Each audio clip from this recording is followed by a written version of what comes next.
இரும்பாய்.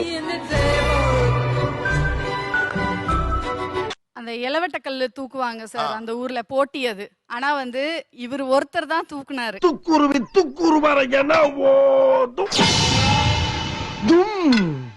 நல்லா ட்ரெஸ் பண்ணி நல்லா டீக்கா ட்ரெஸ் பண்ணி என்னையும் கூட்டிட்டு போகும்போது பர்ஸை வந்து மஞ்சள் பைக்குள்ள சுருட்டி எடுத்துட்டு வா போலான்னாரு. புளியங்குட்டை சார், என்ன சார் உங்களோட பெரிய தொல்லையா போச்சு. திருமணமான புதுசுல ஊருக்கு கூட்டிட்டு போனாங்க சார். நடந்து போயிட்டே இருக்கும்போது பாத்தீங்கன்னா பாம்பு ஒண்ணு கிராஸ் ஆச்சுது. நாங்களாம் அப்படியே பயந்து போய் நிக்கிறோம். இவர் அத கால்ல மிதிக்கிறதுக்கு ஓடுறாரு. எங்கன்னா எங்க ஊர்ல ஒரு சண்டை நடந்ததுன்னு வச்சுக்கோங்களேன், எங்க மச்சனை 2 பேரும் போய் நிப்பாங்க. இவர் என்ன பண்ணாரு, திண்ணை மேல நின்னுட்டு அவருக்கு ஒரு சோடா உடச்சு கையில வச்சுக்கணும். காலு கையெல்லாம் வடிவேல் மாதிரி நடுங்கும். ஓஹோ, பில்டிங் ஸ்ட்ராங், பேஸ் மட்டும் கொஞ்சம் வீக். ஃபர்ஸ்ட் டைம் மூவி போயிருந்தோம்.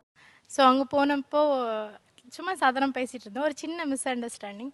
திடீர்னு சத்தமா பேச ஆரம்பிச்சிட்டாங்க. யாரு பக்கத்துல இருக்காங்கன்னே பார்க்கவே இல்லை. அச்சோ, அவரா பயங்கரமானவராச்சே, அவரெல்லாம் கொஞ்சம் ஜாக்கிரதையா இருங்க. பாத்தி தான் இடிச்சு நான் பார்த்திருக்கேன்.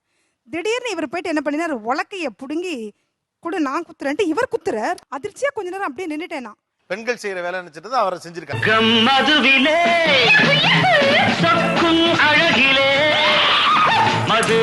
சிட்டி மனைவியினுடைய அந்த செயல்பாடு இன்னைக்கு பார்த்தாலும் மிரட்சியா இருப்பது எது? கண்டிஷன் போட்ட விஷயங்க. கண்டிஷன். நைட்ல நீ தூங்க கூடாது, என் கூடயே பேசிட்டு இருக்கணும். ஒருவேளை தூங்கிட்டேன்னு வச்சுக்கோ, அந்த கனவுல கூட நான் தான் வரணும். ஏன்னா நீ என்ன லவ் பண்றல. ஆற கடந்து தான் உங்க வீட்டுக்கு போகணும். இவர் பாட்டு தப தபன்னு அதுல இறங்கி போறாரு. நான் பாட்டுக்கு அங்கேயே நின்னுட்டு இருக்கேன். அப்புறம் அந்த பக்கம் நின்னுட்டு சொல்றாரு, செப்பல் அவுத்துட்டு நீ பாட்டுக்கு நடந்து வர வேண்டியதானா? அவர் அந்த கடைக்கு போயிட்டாரு.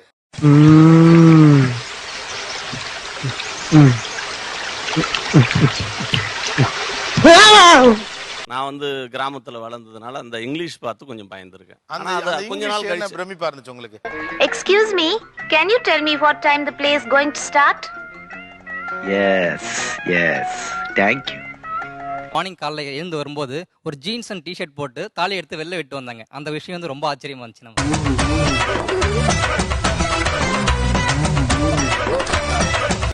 அதாவது நிலம் எல்லாம் காட்டும்போது சார் அது வரப்புன்னு சொல்லுவோம்ல, வரப்பு.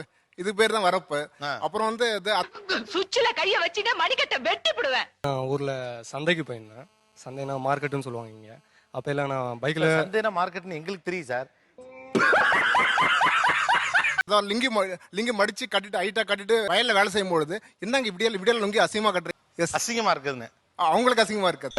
ஐயோ மாமா, வேட்டி அவுத்து விடுங்க மாமா, அசிங்கமா இருக்கு. வேட்டி இறக்கி விட்டா ஒன்னே கொண்டு போயிருவாங்கடி.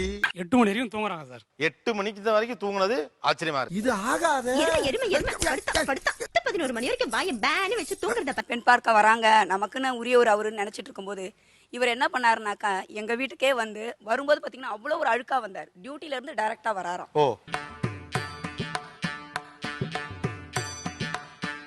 கோழி இப்படி அடிச்சு உடனே அடிச்சு இப்படி சாப்பிட்டுட்டு இருக்கீங்க, இந்த ராஜகிரான் சாப்பிட்ற மாதிரி சாப்பிட்டுட்டு அசிங்கமாலாம் பண்றீங்க. சாப்பிடுறது வந்து டீசெண்டா சாப்பிடுறதுன்னு சொல்லுவாங்களா? அதுல ஒரு மாம்பழத்தை டீசெண்டா சாப்பிட தெரியுதா?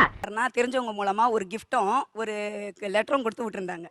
அந்த லெட்டர்ல ஒரு கவிதை எழுதியிருந்தது. உன் செவ்வரி ஓடிய உன் பாத சுவடுகளுக்கு உதிரமே சிவப்பானதால். அது அவர் எழுதுனது இல்லையே. அதான் சார் கேளுங்க. ஏதோ அந்த கவிதை காட்டு பாப்பா. வாமா மின்னலு, நான் இப்போ முரட்டு சிங்கலு.